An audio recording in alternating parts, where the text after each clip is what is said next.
Chairman, thank you. Thank you, all the witnesses, and the truth that you're bringing to light. It's exceptionally helpful to be able to continue to get the facts, to be able to come to the forefront. I do have some follow-up here that I want to be able to talk to Ms. Hoffman about.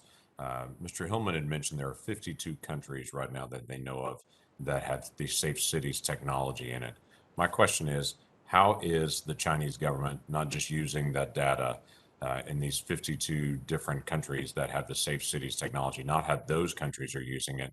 How is China using that data that they're then harvesting from those 52 countries that are using the safe cities technology? Thanks, sir, for your question. I think there's evidence. Some of this is tough to study in open sources, but there's evidence to suggest that there are vulnerabilities in these projects that are putting at risk the data in the countries that are using them and potentially giving access to that data to Chinese authorities.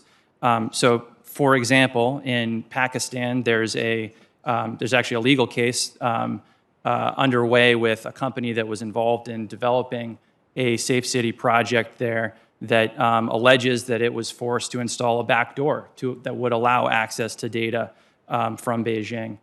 There's also been examples of hardware being discovered on surveillance cameras where Pakistani engineers were not initially made aware of that hardware.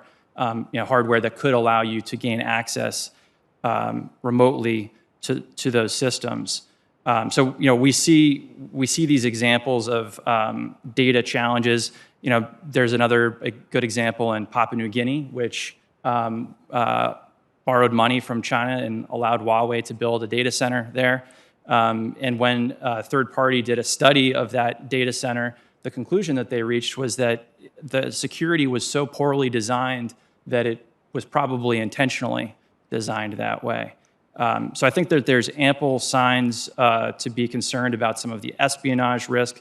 There's also, in some cases, a commercial incentive for China's large providers of surveillance equipment to collect data on foreign populations so that they can improve their algorithms and the ability of their algorithms to recognize foreign faces, for example. And sometimes, I've heard just anecdotally that giving access to that data might result in getting, some preferential financing for the project. So there's both an intelligence concern here as well as a potential commercial angle for some of the Chinese companies that are involved. Ms. Hoffman, do you want to add to that? Yes, thank you. So one issue that I'd like to cover is the way that Chinese companies can derive value out of data without any sort of malicious disruption or break-in. Because I think oftentimes we focus on the risk of espionage with PRC technologies, but the other part we miss is that with a company, any company like Huawei, Alibaba, others, they're providing a service. And at the same time, it depends on who sits within their supply chain, that there could be automatic access to the kinds of data that they collect. That's described in my written testimony. It's the first figure. I think it helps to explain that concept a little bit more. But then it's also the concept that I describe in a paper from 2019 called Engineering Global Consent about the propaganda department company I mentioned earlier. Now, that being said, I think that the recent data security law, as well as the personal information protection law and the PRC, further illustrate what we already know about the ways that the Chinese party state can exert pressure on companies and other individuals and entities to access data whenever it chooses. So in particular, the data security law says that the data security in China is governed by the state security concept, which is ultimately about the party state's political security, and that's what makes it different from national security. And it also says that in Article 2 of the law, it says that data handling activities taking place outside the PRC, if those activities are seen to harm state security, the public interest, and the lawful rights of interests of citizens and organizations in the PRC, then they can be pursued for legal responsibility in accordance with the law. Now, what could be harming state security? Well, that could be the political opponents of the CCP we were discussing earlier, but it could be anything that the party state sees as potentially undermining its power. And so essentially, there are no limits to the party state's power in this case. Companies might say, well, we don't want to hand over data. We aren't going to do that. But ultimately, if they're operating in the PRC and they're based in the PRC, they're bound by PRC law.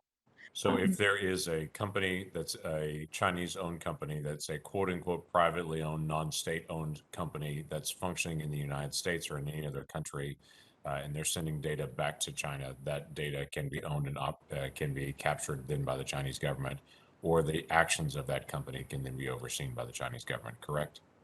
Yes.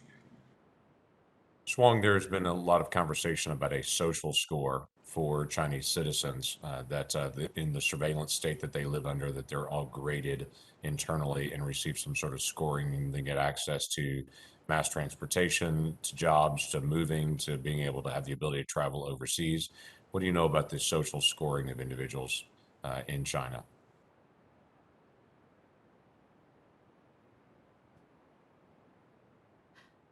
It's a social credit score system. It's currently in its form, it's mostly a blacklist. So, for example, if you have not fulfilled your obligations, such as you had a loan that you didn't pay on time, then you would have been be listed on the on this list, and then it would affect your daily life. Maybe when you go to train station, you cannot buy a ticket because because of your record of not paying a loan. And it doesn't only affect you, it also affect your family. And there are incidences that children cannot be enrolled into the school system because their parents have not paid the loan. So it's a like a punishment by guilty by association. I mean, currently, the data are not in one the data has not been integrated in different places that in different localities. There are different systems, and it is the Chinese government's ultimate goal to have all the data integrated into one giant database. So they can have access to it, and no matter where you're based, and they can exert what a kind of punishment against you based on whatever the things you have done. I mean, even look at the currently the health code, right? That it was developed during the COVID time. Right now, this health code is being used against political dissidents and human rights lawyers.